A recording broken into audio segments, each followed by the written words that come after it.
neonatología neonatal y les voy a dar también la parte de ventilación mecánica, que son las clases posteriores, ¿de acuerdo? Hoy vamos a hablar un poquito de lo que es síndrome de distrés respiratorio en el neonato y vamos a hablar un poco también de lo que es la terapia con reemplazo de surfactante, que es la segunda parte de hoy, ¿de acuerdo? Si tienen alguna duda, consulta, con muchísimo gusto, nada más en el momento. Bueno, vamos a hablar del síndrome de distrés respiratorio neonatal. Nosotros vimos de esto un poco la semana pasada, pero para recordar un poco, el distrés respiratorio, ¿qué es distrés respiratorio? ¿De acuerdo? Es esa dificultad respiratoria, ¿de acuerdo? Que tiene el neonato. Se va a dar posterior al nacimiento, es aquellos niños donde nosotros los vemos con aumento de trabajo respiratorio que se va a reflejar en retracciones intercostales, ¿verdad? Entonces vemos el tórax que además de ser blando empieza a hundirse en las costillitas, o vemos retracciones hipoideas, lo vamos a ver con taquipnea, que habíamos definido que la taquipnea es frecuencia respiratoria mayor de ¿cuánto en el neonato? Mayor de 60, ¿ok? Quejido audible, son esos niños que empiezan y usted lo ve, eso es muy importante. Cuando el niño se queja, pongan atención, porque en los neonatos eso es uno de los primeros signos que uno ve cuando el niño tiene dificultad respiratoria, entonces es súper importante. Cianosis en algunos casos y el famoso aleteo nasal, ¿de acuerdo? Ya habíamos visto para qué eran cada una de estos métodos de compensación o de aumento de trabajo respiratorio. Si no se fueron o si tienen dudas, me dicen, ¿de acuerdo? Este distrés respiratorio o este aumento de trabajo respiratorio generalmente está asociado con problemas de transición, que ya habíamos visto que es lo que está relacionado con el paso de la vida intrauterina a la extrauterina, que es cuando se da el aclaramiento del fluido alveolar fetal, ¿verdad? Ya no hay líquido en los pulmones, lo que hay es aire. Va a haber un cambio en las circulaciones sistémicas y en la circulación a nivel pulmonar, ¿se acuerdan? Y vamos a tener un aumento en las presiones de oxígeno que me va a generar una vasodilatación y por ende también va a contribuir al cambio a nivel vascular, ¿de acuerdo? Cuando hay problemas de la transición, pues se va a dar un distrés respiratorio. Ahora, cuando hablamos específicamente del síndrome de distrés respiratorio, que antes o comúnmente se conoce como la enfermedad de membrana hialina, que es como la conocemos la mayoría, ¿verdad? Cuando nosotros hablamos de este síndrome de distrés respiratorio, vamos a ver que el síndrome de distrés respiratorio va a estar asociado principalmente a déficit de surfactante en los pulmones, ¿de acuerdo? Esa es la principal causa del síndrome de distrés respiratorio, déficit de surfactante, que se va a dar en ¿quiénes? Generalmente en niños pretérminos. ¿Por qué? Porque son los que nacen con pulmones inmaduros, ¿de acuerdo? Entonces, la mayor incidencia, como les digo, va a ser en niños pretérminos, porque son aquellos que tienen pulmones inmaduros, donde no vamos a tener un adecuado desarrollo de surfactante o una adecuada producción de surfactante, ¿de acuerdo?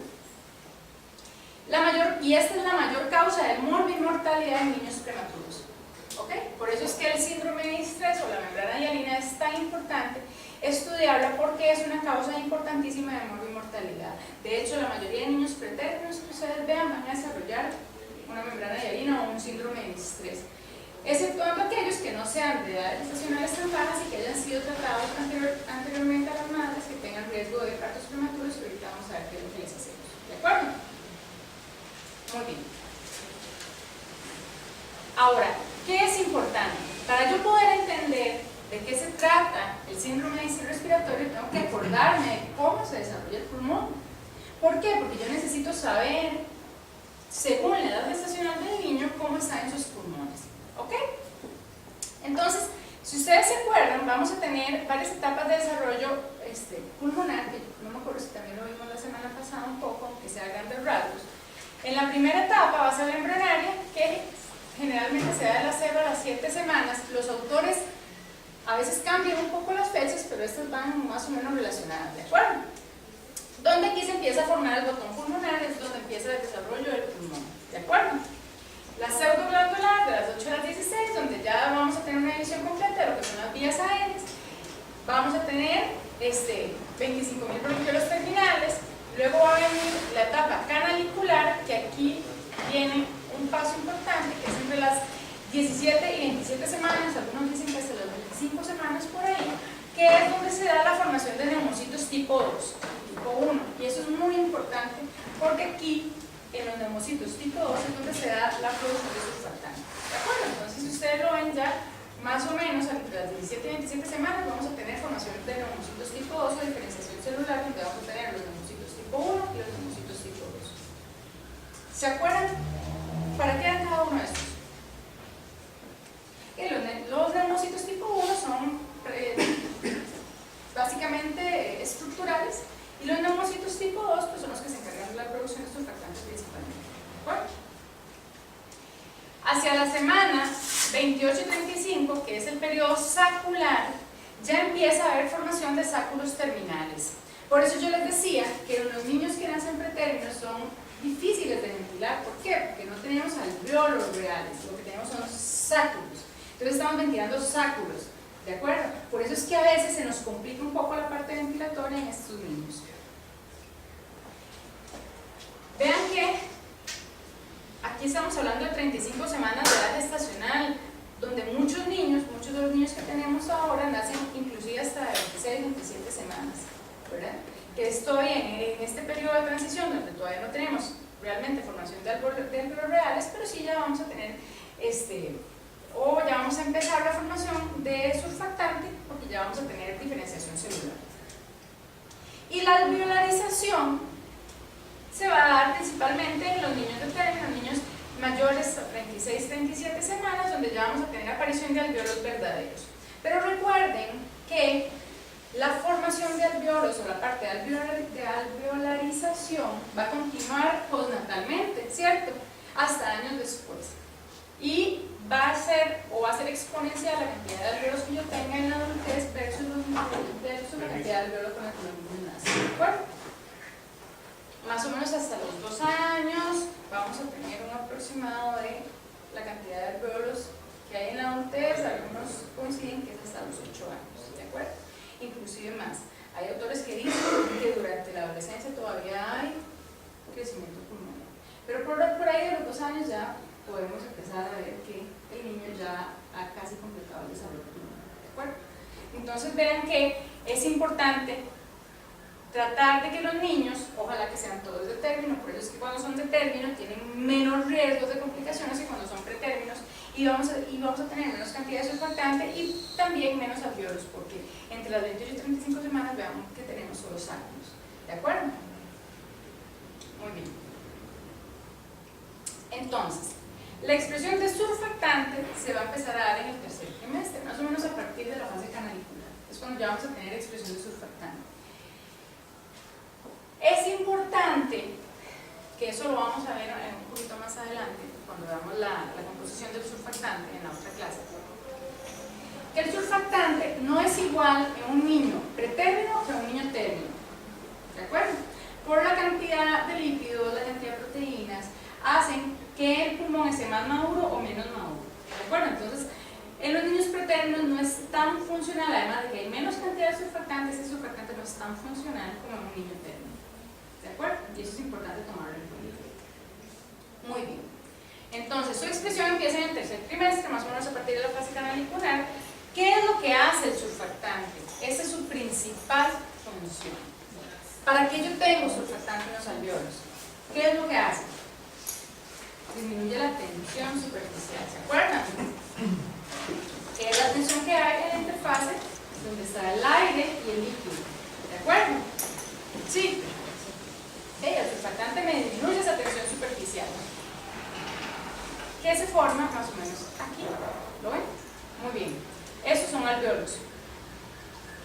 Y me va a reducir por ende el colapso alveolar en exhalación. ¿Ok? Esas son las principales funciones. Me reduce la tensión superficial y reduce el colapso que hay en la exhalación. Cuando tengo un niño prematuro, vamos a tener poca cantidad y una baja calidad de surfactante, que es lo que les decía anteriormente, por la composición que tiene el surfactante en los niños pretérminos. ¿Y eso qué va a disminuir? Su efectividad. Vamos a tener diferente composición de lípidos y proteínas. Entonces, recuerden que la composición principal del surfactante va a ser de lípidos, ¿de acuerdo?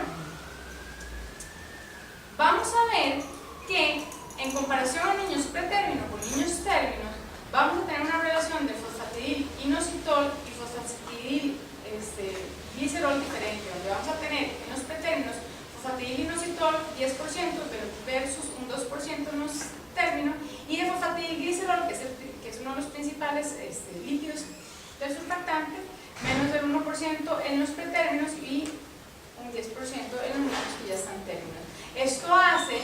Esta diferencia de lípidos hace que sea menos efectivo el surfactante en los niños pretérminos. Además, el pulmón prematuro posee un bajo contenido proteico en el surfactante. Las principales proteínas van a ser la SPA, SPB, SPC y SPD. Si nosotros vemos, más o menos la SPA empieza a expresarse por ahí de alrededor de las 32 semanas de edad gestacional, la B alrededor de las 34 semanas, la C se expresa de manera temprana y la D se expresa de manera tardía a través del ARN mensajero, ¿verdad? La expresión en el ARN va a ser tardía, ¿de acuerdo?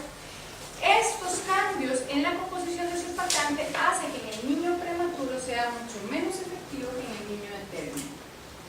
Y por eso ellos van a tener que ejercer un mayor esfuerzo para poder respirar. ¿De acuerdo? Muy bien. ¿Qué es lo que se ha demostrado desde hace varios años para atrás? Que los glucocorticoides antenatales, es decir, antes de que nazca el niño, van a fomentar la maduración pulmonar. Por eso ustedes ven que a las mamás que son de alto riesgo, que tienen riesgo de tener un parto prematuro, les van a dar esteroides, ¿verdad? ¿Por qué? Porque me fomenta la maduración pulmonar y además tiene otro montón de efectos que ahorita se los voy a mencionar. Entonces, ¿qué es lo que hacen estos glucocorticoides? Fomentan los cambios madurativos en la arquitectura pulmonar. Y además de eso, estimula la síntesis de fosfolípidos y la producción de surfactante. Entonces es un niño que va a nacer con un pulmón más maduro. ¿De acuerdo? Por eso es que los aplicamos. Muy bien. Antes de eso, ¿cuál es el glucocorticoide que se debería aplicar? ¿Cuál es el que tiene la evidencia de que debería ser aplicado? ¿Y cuál aplicamos acá? Es el mismo. ¿Cuál se aplica acá? Aquí se aplica dexametasona. Realmente, el esteroide que tiene evidencia de efectividad no es la dexametasona, es la betametasona. ¿De acuerdo? ¿Pero? No. Por eso es que se aplica dexametasona. ¿Funciona? Pues sí funciona, ¿verdad? Pero realmente el que tiene la evidencia científica es la betametasona y el que tiene menos efectos secundarios es la betametasona. Ahora, ¿cómo se aplica? Se debe aplicar en dosis múltiples o en una única dosis. ¿Y a qué edad gestacional lo aplico? ¿Se acuerdan? ¿A partir de qué edad? Después de las 26 semanas hasta las 32. 24 semanas hasta las 36. 24, 36 más o menos. Pero a partir de las 24 semanas. Después de las 36 semanas, no sirve de nada, ¿verdad? Antes de las 24 semanas no se utiliza. Entonces, a partir de las 24 semanas, en aquellas mujeres que tienen riesgo de parto prematuro, ponemos varias dosis o aplicamos dosis únicas. ¿Qué será más efectivo? Aplicar varias dosis porque puede que pierda efectividad. Entonces, mientras no tenga el parto, aplicamos varias dosis para ver si mejora la maduración pulmonar o solo aplicamos una. Y ahí, ¿quieres que más de 4 dosis intramuscular cada dosis? Que realmente en la dexametasona eso es lo que veríamos como una dosis única, porque en la dexametasona se aplican, son 4 aplicaciones, ¿verdad? Cada 12 horas, y en la betametasona son solamente 2 aplicaciones, se aplican intramuscularmente cada 24 horas, ¿de acuerdo? Eso es lo que llamamos una dosis única. ¿Por qué se aplica una única dosis? Porque la aplicación de dosis múltiples se asocia con efectos adversos. Y el principal efecto adverso es que se ha demostrado que la aplicación de dosis múltiples de esteroides lo que genera es problemas en el desarrollo del cerebro. ¿De acuerdo? Y además de eso, otra serie de complicaciones en el desarrollo del niño. Entonces, ¿qué es lo que nos dice la evidencia? Aplicamos una única dosis, ojalá que sea betametasona, si no hay en este caso dexametasona, ¿verdad? Dexametasona son 4 dosis, ¿verdad? La betametasona son solamente 2 dosis, se aplica intramuscular porque disminuye los efectos secundarios, no IV, ¿verdad? Porque se ha visto que aumenta los efectos secundarios en el niño, entonces se aplica intramuscular y solo eso, ¿de acuerdo? Ahora, ¿solo tiene efectos a nivel pulmonar? No, también tiene efectos a nivel sistémico. Se ha relacionado el uso de corticosteroides antenatales con una mayor maduración digestiva, con mejor adaptación cardiovascular, aumenta la presión arterial, mejora la contractilidad cardíaca, con mejorías en lo que es el flujo sanguíneo. Tiene varios efectos a nivel madurativo, no solo en los pulmones, sino en diferentes órganos, ¿de acuerdo? Pero en los pulmones, que es en lo que estamos enfocados nosotros ahora, pues su principal función es esa: generar cambios en la estructura pulmonar y propiciar que se dé la producción de surfactante, para que a la hora de nacer el niño tenga menos posibilidad de generar un síndrome de estrés. Muy bien. Esta es una tabla que muestra los riesgos de desarrollo de membrana hialina. Entonces, hay alto riesgo de que el niño desarrolle una membrana hialina o un síndrome de estrés en aquellos niños prematuros, indiscutiblemente, ¿verdad? Por deficiencia de surfactante, niños de madres diabéticas, de gestas múltiples, de cesáreas, niños que tienen asfixia, los chicos, es más común que las niñas. Y hay bajo riesgo aquellos que tienen madres con hipertensión arterial o que desarrollaron hipertensión inducida por embarazo, que tienen ruptura prolongada de membranas, y aquellos, pues por supuesto, que se les dieron corticosteroides antes de nacer, o tienen un bajo riesgo de que tengan de que desarrollen síndrome de estrés respiratorio. ¿Hasta aquí alguna duda? No. Muy bien. ¿Cuál es la fisiopatología del síndrome de estrés? ¿Qué es lo que pasa? ¿Por qué el niño tiene dificultad respiratoria cuando nace y no es suficiente surfactante? Como dijimos, el surfactante disminuye la tensión superficial. Si el niño nace y no tiene la suficiente cantidad de surfactante, vamos a tener una alta tensión superficial, que es aquella que va a hacer que el alveolo se colapse. Es una alta presión que lo que va a hacer es que empuja el alveolo y lo va a colapsar. Y va a hacer que cuando yo quiera volver a inflarlo, cueste muchísimo, porque la presión que tengo que generar para volver a inflar ese alveolo es muy alta. Entonces el trabajo respiratorio va a ser muy alto. Entonces, esta alta tensión superficial me va a generar inestabilidad pulmonar, principalmente ¿dónde? Al final de la exhalación, ¿cierto? Yo exhalo, el pulmón está inflado, el alveolo está inflado, yo exhalo, ¿y qué hace? Disminuye el volumen. Y si yo tengo una presión que me está ayudando, que me está empujando a que ese alveolo se cierre, ¿qué pasa? Va a colapsar. ¿De acuerdo? Voy a tener bajos volúmenes pulmonares porque va a tener una pérdida de capacidad residual funcional, ¿cierto? Y por ende voy a tener una baja compliance, que hemos dicho que la compliance es la capacidad o la facilidad que tiene el pulmón de distenderse, ¿verdad? En relación, que es la relación entre el volumen y la presión. ¿De acuerdo? Si yo tengo una alta compliance, entonces yo necesito presiones bajas para cometer volúmenes altos. Pero si la compliance disminuye, yo necesito ejercer mucha presión para meter muy poco volumen. ¿Qué es lo que pasa cuando yo tengo altas tensiones superficiales y cuando tengo bajos volúmenes o cuando tengo alveolos colapsados? Y esto va a hacer, todas estas tres cosas va a hacer que haya hipoxemia, por supuesto, ¿verdad? No hay una adecuada ventilación. Atelectasias, porque se da colapso alveolar. Entonces ustedes van a ver que empiezan a hacer atelectasias en varios lugares, o van a ver todo un pulmón atelectasiado. Eso depende del niño y la severidad. Alteraciones de ventilación-perfusión, porque voy a tener zonas que están ventiladas, que no están ventiladas, que puede que sí estén perfundidas. Y esas alteraciones pueden ser intra o extrapulmonares, porque puedo tener CHON, ¿verdad? puedo tener, debido a esta situación, por ejemplo, puede ser que las resistencias de la vasculatura pulmonar no disminuyan lo que deberían y se quede permeable foramen o ductos arteriosos que me van a generar un chon, ¿cierto?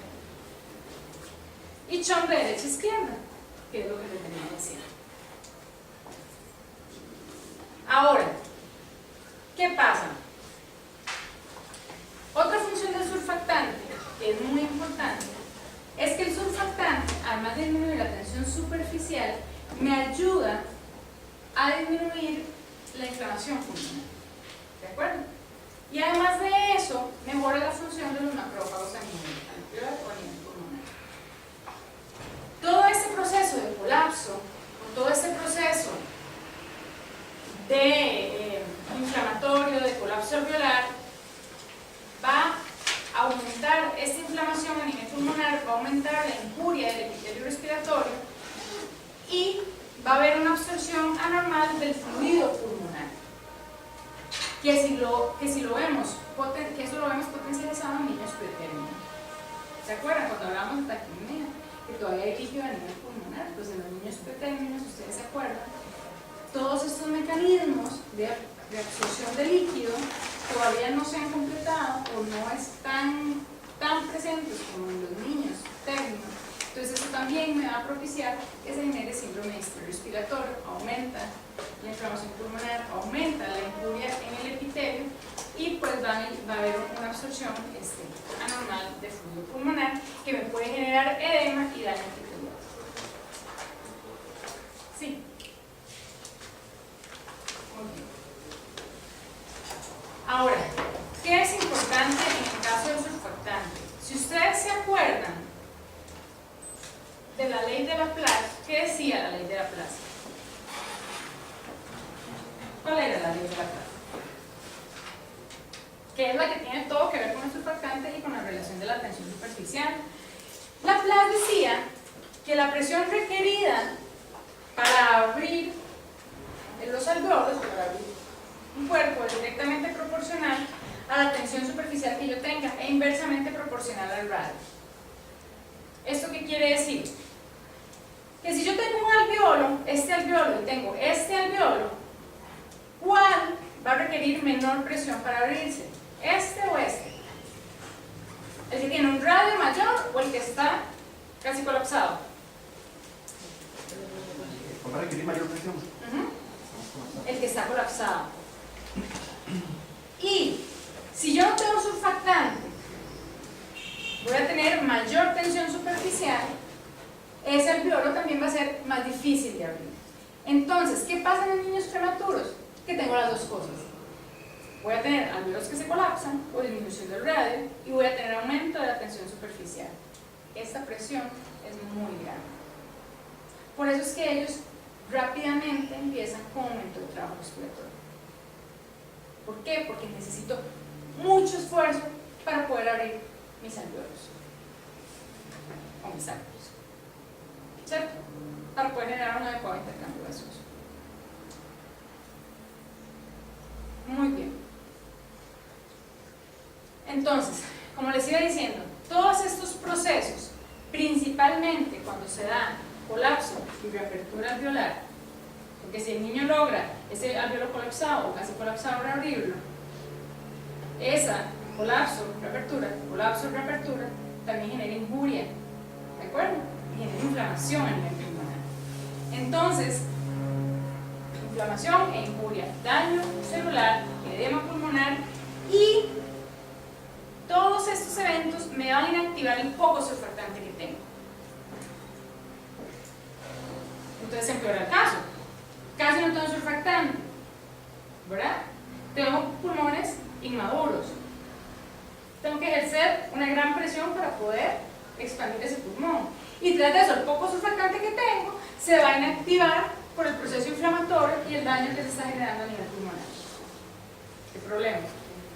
¿Verdad?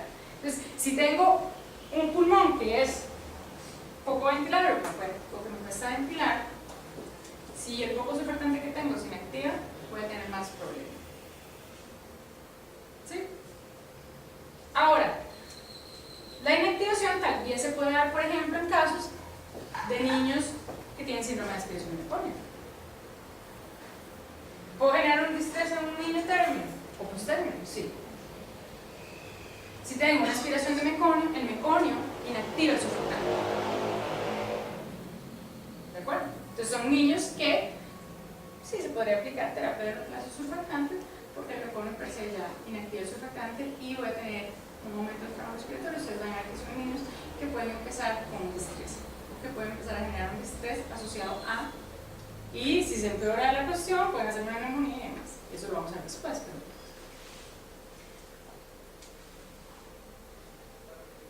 ok. En cuanto a la función pulmonar e intercambio gaseoso, ¿qué es importante destacar? ¿Y qué nos tenemos que fijar nosotros? Como les decía antes, vamos a tener bajas compliance y bajos volúmenes pulmonares. Pulmones colapsados, no van a tener adecuada capacidad residual funcional. Vamos a tener bajas compliance. Voy a necesitar mucha presión para expandir el pulmón. Vamos a tener atelectasis. Esto es muy repetitivo, pero es para que veamos todo el panorama. ¿Por qué? Porque se va a colapsar el pulmón, voy a generar atelectasis.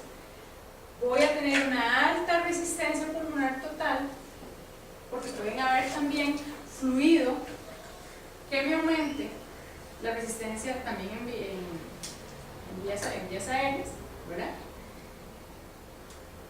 Además de la resistencia que tengo para expandir el pulmón, hipoxemia y acidosis respiratoria y metabólica. ¿Por qué metabólica también? Porque puedo tener una acidosis mixta, lo que llamamos mixta. Respiratoria, ya sabemos, porque no tengo una adecuada ventilación, voy a tener presión, voy a tener alteración de filtración y perfusión, y puede, por supuesto, por ende, aumentar el CO2, ¿cierto? Y genero una acidosis respiratoria. ¿Por qué metabólica también?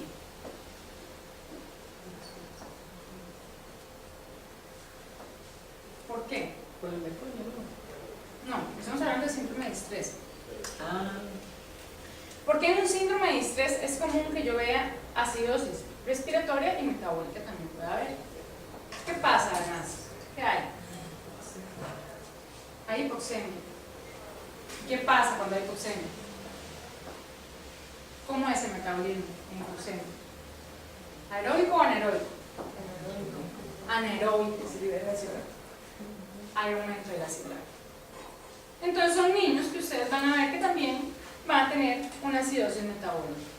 Consecuencia de la hipoxemia, consecuencia del aumento del ácido láctico. ¿De acuerdo? Muy bien. Y eso nos va a generar un círculo vicioso. Entonces, vamos a tener múltiples factores externos.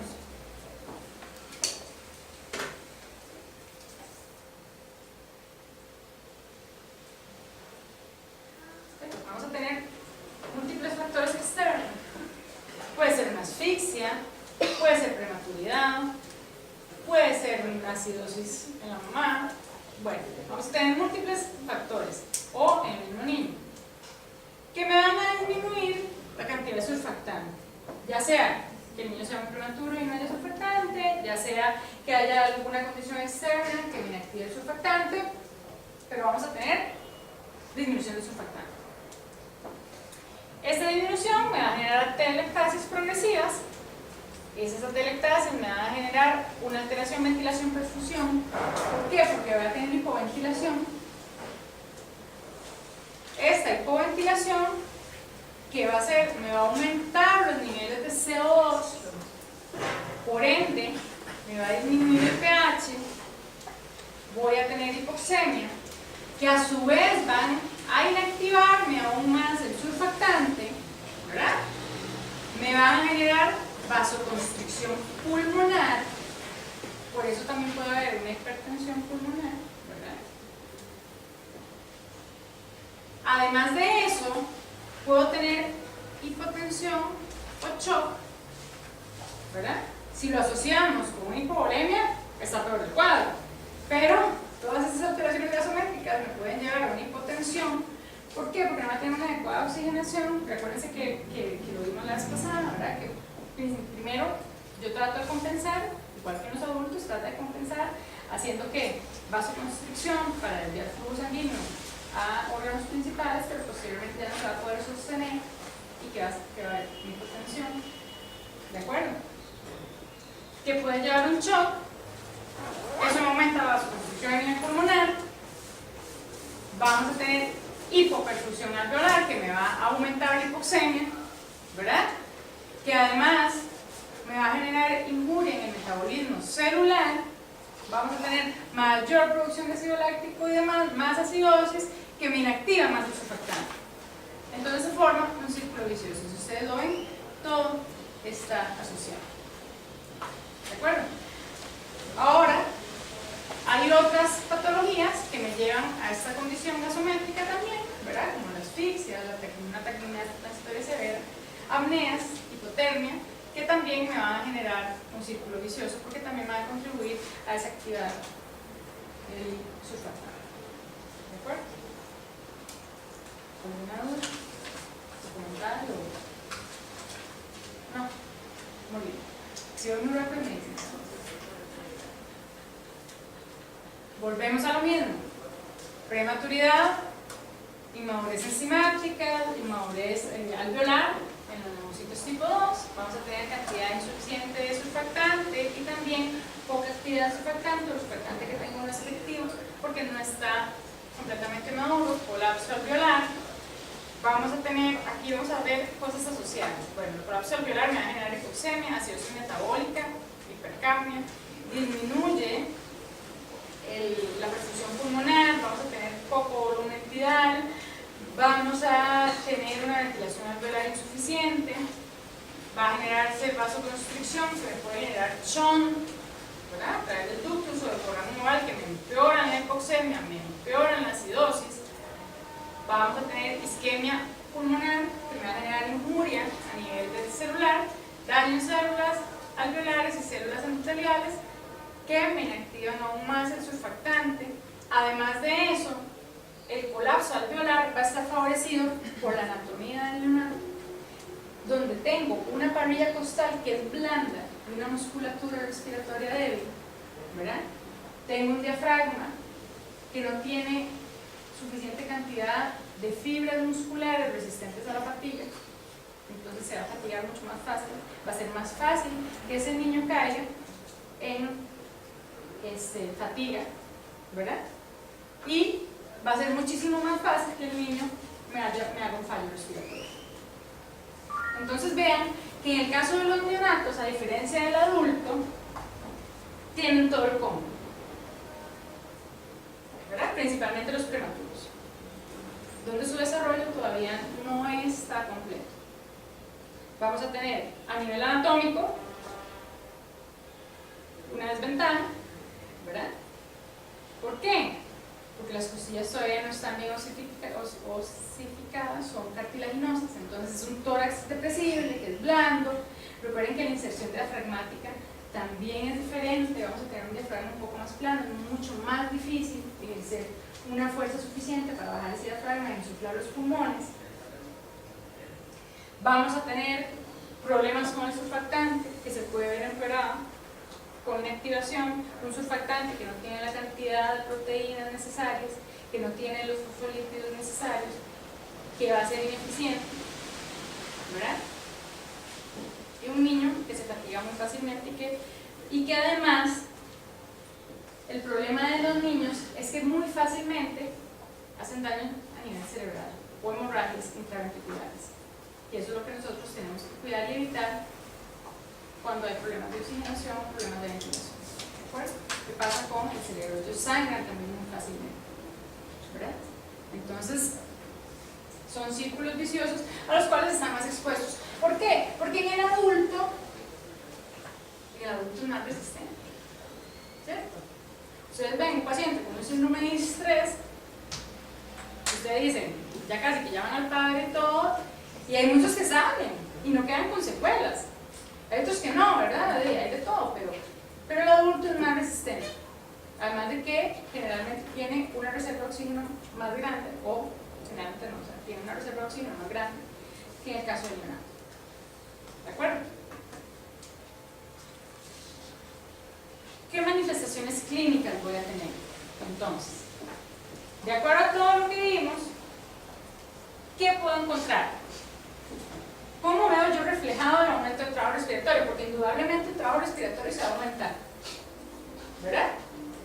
Si yo no puedo expandir mi pulmón, yo no puedo meter aire, voy a compensar aumentando el trabajo respiratorio.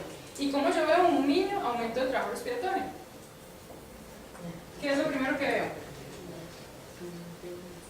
¿Se acuerdan de la tabla de Silberman, verdad? ¿Qué me clasifica? El trabajo respiratorio, leve, moderado, severo. ¿Ok? ¿Qué vamos a tener? Aleteo nasal. ¿Y para qué utilizar el aleteo nasal? ¿Para qué? Refresco. ¿Para qué tengo aleteo nasal? ¿Cómo se ve el aleteo nasal? Ese niño, exacto. Usted le ve las fosas nasales que le hacen así. Hay niños que casi que las pegan en las orejas, ¿verdad? ¿Qué hace eso? ¿Disminuye qué? Resistencia. Disminuye la resistencia. ¿Por qué? Porque los neonatos son por excelencia respiradores nasales. Yo necesito disminuir la resistencia. Entonces, aleteo nasal, retracciones intercostales y cianosis. Que recuerden que yo les decía que la acrocianosis, tengan mucho cuidado, porque el niño cuando nace tiene acrocianosis. Generalmente van a entrar por esas cosas, por acrocianosis. Pero, si ustedes ven cianosis central, eso nunca, ¿verdad? Es normal. Y también, dependiendo del tiempo de nacido, ya tampoco es normal que ustedes vean acrocianosis, generalmente en los primeros minutos es que ustedes los pueden ver, ya posteriormente no. Quejido expiratorio, ¿por qué se queja? ¿Por qué me quejo? Porque el chiquito se queja, que es muy común, ustedes lo oyen así en metros. Cuando el chiquito tiene aumento de trabajo respiratorio y se está quejando, ustedes lo oyen. Ahora, recuerden que el quejido puede ser por auscultación o puede ser audible sin necesidad de auscultar, ¿verdad? Que el peor es cuando se lo oye, ¿verdad? A la par del niño. ¿Por qué se quejan? ¿Por qué los niños se quejan? ¿Qué hacen cuando se quejan? ¿Qué es el quejido? Fisiológico, ¿no? Sí, es un cierre prematuro, ¿verdad? ¿Qué hacen? En la vía aérea, a nivel de las cuerdas, y lo que genera es un PIB, que realmente lo que hace es que aumenta la capacidad residual funcional.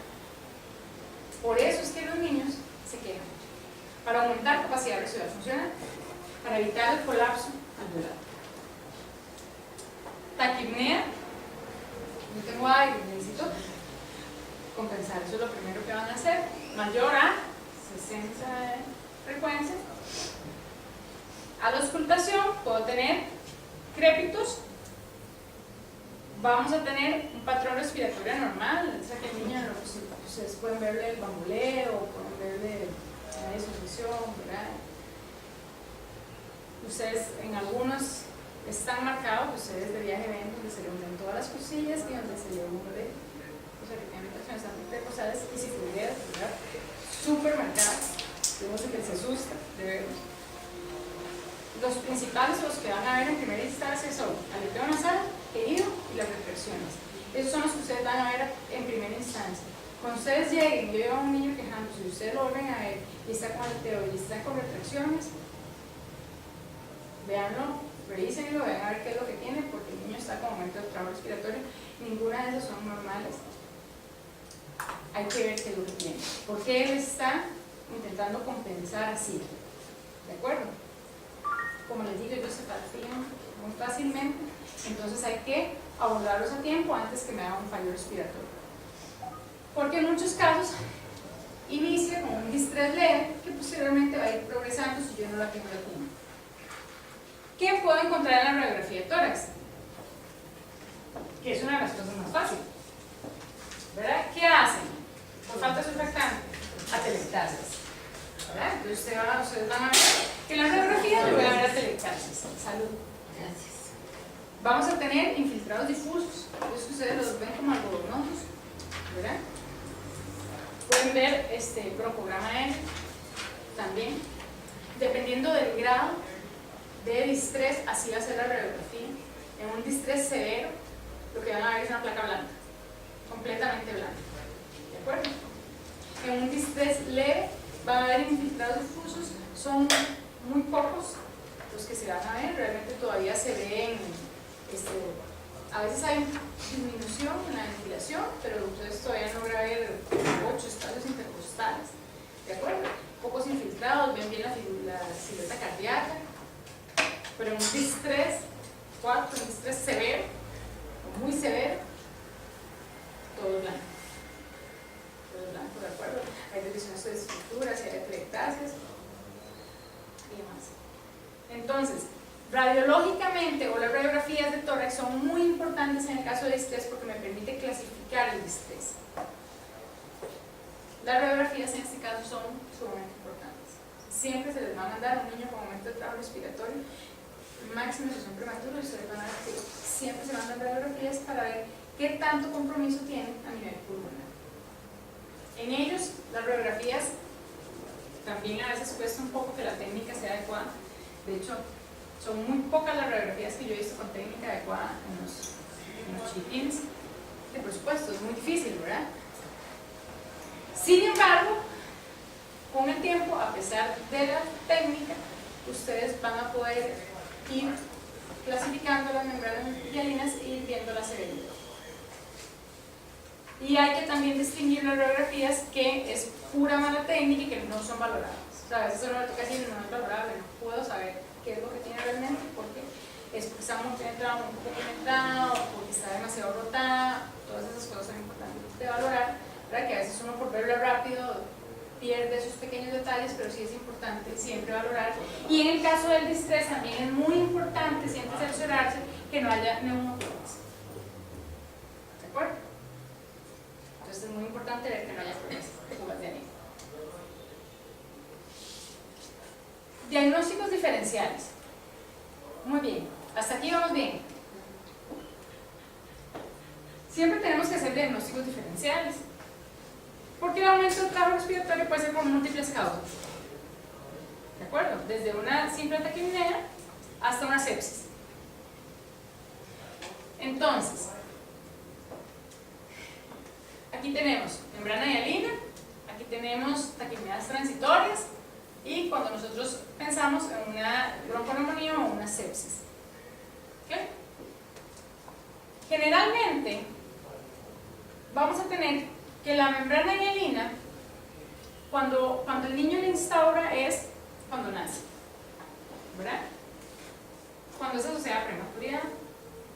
Ahora, si el niño es un distrés, posteriormente por alguna otra causa, ¿verdad? Pero cuando se asocia, que es la principal causa, que es por prematuridad, lo vamos a ver casi que desde que nace. Máximo pocas horas de nacido. ¿Sí? Pero es al nacer. En recién nacidos lo vamos a ver. En la taquipnea también vamos a ver aumento de trabajo respiratorio apenas el niño nace. Y en la sepsis, realmente la sepsis lo vamos a tener en todos los recién nacidos, ¿verdad? Pero la sepsis es un curso más variable, ¿verdad? Porque puede ser que el niño esté bien y un pronto a otro te llame, está aumentando el trabajo respiratorio y sea porque está colonizado por algún microorganismo. ¿De acuerdo? Entonces el caso de la sepsis no necesariamente es apenas nace, sino que puede ser a las horas o días después que se infecte y entonces empiece con aumento del trabajo respiratorio. En el caso de la membrana hialina, dependiendo de la gravedad del distrés, así va a ser los requerimientos de oxígeno. Hay niños que terminan con alta frecuencia, que terminan con óxido nítrico porque tienen una hipertensión pulmonar. Entonces, la cantidad de FiO2 que yo uso es variable, ¿verdad? Dependiendo de la gravedad de la membrana hialina que yo tenga. En las taquipneas no, si ustedes se acuerdan, las taquipneas transitorias normalmente yo necesito utilizar FiO2 menores del 40%, ¿verdad? Entonces, si yo tengo requerimientos de oxígeno bajos, si yo hago una radiografía no se ve fea, puedo ir descartando una membrana e ir pensando en una taquipnea. Y en la sepsis, dependiendo de la gravedad, igual puede ser, eso sí puede ser igual que la membrana. Generalmente, en la membrana hialina, entre las 36 y 48 horas, si no recibe surfactante, es cuando yo tengo que ir aumentando progresivamente el FiO2 hasta llegar a un FiO2 máximo. En la taquipnea, recuérdense que la taquipnea resuelve muy fácilmente o muy rápidamente, y casi siempre resuelve por sí sola, requiere una poquita cantidad de oxígeno y ya a las 72 horas ya debería estar resuelto. ¿De acuerdo? Y máximo de 0 a 6 horas ya yo pongo la máxima cantidad de oxígeno que requiera. En la sepsis es variable dependiendo del curso ¿verdad? Del patógeno que infecta al niño y la gravedad de la sepsis. La edad gestacional en las membranas hialinas generalmente se asocia con niños pretérminos, la taquipnea también se asocia con niños pretérminos y la sepsis es variable, puede ser un niño término, puede ser un niño postérmino, eso es muy variable. El estado general depende, porque si es un síndrome de ciclo respiratorio leve, puede ser que el niño no esté grave, ¿verdad? O puede ser que sea un síndrome de estrés grado 4, que el niño esté grave. Como les digo, que termine en ventilación de alta frecuencia, conmoción y hiperventilación. Generalmente la taquipnea va a ser leve, moderado, inclusive las taquipneas más severas. Cuando ya pasa las 72 horas, ustedes ven que requieren más oxígeno y que ya se está poniendo el niño más delicado, busquen otra cosa, porque no va a ser una simple taquipnea, generalmente es un distrés ya. Y en la sepsis, casi siempre el niño termina muy grave, porque en ellos, porque su sistema inmunológico no está bien desarrollado, la sepsis es muy fácilmente, tiene muy alta mortalidad si no se termina aquí. Alteraciones hemodinámicas pueden haber en membrana hialina. En taquipnea ustedes prácticamente no van a ver alteraciones hemodinámicas, y en la sepsis sí vamos a tener generalmente shock. Pueden ser niños chocados, ustedes lo ven con soporte con inotrópicos, sí, porque generan hipotensiones, disminuyen la contractilidad cardíaca. Radiografía de tórax, ya lo vimos, principalmente arteriolitasa, broncograma aéreo, la membrana hialina. En la taquipnea, ¿qué pasaba? ¿Se acuerdan? ¿Qué tenemos en la taquipnea? Vamos a tener líquido. Entonces, ¿qué vamos a tener? Las famosas cisuritis, vamos a tener aumento de la trama vascular, generalmente infiltrados familiares. En la sepsis es variable la radiografía por los hallazgos radiológicos. Hay extraalveolar en la membrana hialina en casos graves. En la taquipnea no vamos a tener problemas y es muy raro que en la sepsis tengamos, ¿de acuerdo? Pero en la membrana hialina sí es más frecuente, por eso yo siempre, por eso ahora les estoy diciendo, siempre busco que no hayan escapes aéreos, porque en la taquipnea máximo, si son graves, es frecuente. Y máximo, si yo lo tengo que colocar en ventilación mecánica, con altas presiones. Aún más si lo coloco en ventilación mecánica, le pongo surfactante y no le bajo parámetros. Y resulta que él empezó a mejorar mecánica pulmonar y yo nunca le bajé parámetros. ¿Verdad? Que eso ya es el problema. ¿Sí? Comparación entre taquipnea y membrana. ¿Por qué insisto tanto en la comparación entre la taquipnea y la membrana? Porque una membrana leve puede confundirse con una taquipnea transitoria. ¿De acuerdo? ¿El manejo es el mismo? No. O sea, una taquipnea le pongo un poquito de oxígeno y resuelve. ¿De acuerdo? En el síndrome de estrés, no. Bueno, ahorita vemos qué es lo que hacemos en el estrés. Muy bien. Bueno, recuerden que los síntomas vamos a tener aumento del trabajo respiratorio en ambos, pero en la taquipnea generalmente va a ser un aumento más leve. En la membrana hialina vamos a tener mayor aumento del trabajo respiratorio, es más frecuente que nosotros veamos cianosis. En la taquipnea ustedes casi nunca van a ver cianosis, menos cianosis central, ¿verdad? La taquipnea puede instaurarse de manera gradual, pero acuérdense que siempre son en las primeras horas de vida, y la membrana hialina también. Generalmente cuando son niños prematuros y hacen un síndrome de estrés, ustedes lo van a ver cuando ¿verdad? Es aquel niño que ustedes lo reciben en sala de partos, le hacen todos los cuidados normales, si ustedes se acuerdan, pero lo colocan en calor, les estimula, ¿verdad? Y va a empezar con dificultad respiratoria, si no es que lo tienen que reanimar, ¿verdad? Pero puede ser que solo empiece con dificultad respiratoria. Recuerden que en la taquipnea transitoria, la auscultación generalmente es limpia. Yo no escucho crépitos, escucho evacuado muy vesicular. En el caso de la membrana hialina casi siempre escucho crépitos. La radiografía también son diferentes. Y el tiempo de resolución va a ser mucho más rápido en la taquipnea, que se resuelve en horas, máximo 72 horas, pero en la membrana hialina va a ser gradual la resolución si doy una terapia adecuada. Si yo no le instauro una terapia adecuada, va a ir empeorando, ¿verdad? Pero con terapias adecuadas va a tener una resolución gradual. Hay niños que resuelven muy rápido, hay niños que no. ¿Ok? Va a ser gradual y depende del cuadro clínico del niño. Ahora, ¿cómo vamos a tratar las membranas hialinas? ¿Qué es lo principal? Siempre dar un adecuado soporte ventilatorio y siempre tener un adecuado control gasométrico. ¿Por qué? Porque yo tengo que vigilar que ese niño no esté en hipoxemia, tengo que vigilar que no me haga una acidosis severa, ¿verdad? Y tengo que darle un adecuado soporte. ¿Qué es lo que se usa ahora para las taquimias? Para el síndrome de estrés, perdón, las membranas hialinas. ¿Qué es lo primero que se espera o que ahora están proponiendo o que la literatura dice que yo debo utilizar? El niño nace. Mira, ustedes van a sala de partos, ¿verdad? Te dicen que es una mamá que resulta que tiene 30 semanas de edad gestacional, el niño nace, ustedes lo reciben y el niño empieza con tejidos, retracciones, ustedes lo ven un poco cianótico o por oximetría baja, ya a los 10 minutos no sube 70, 60. ¿Qué hago? ¿Ah? ¿Cómo? Pero es que uno no puede participar, ¿qué se detrás? Ahí les voy a decir lo adecuado, que eso no sucede en todos los hospitales, pero lo adecuado es que realmente cuando hay un nacimiento prematuro o un nacimiento de riesgo, no solo prematuro, sino que es de riesgo, esté el neonatólogo y esté el terapista. Eso es lo que debería suceder. Y deberían haber en todos los cuartos de niños, debería haber un ventilador mecánico, aunque sea de transporte. ¿Qué es lo que hay en la mayoría? Bolsas. O neopuff.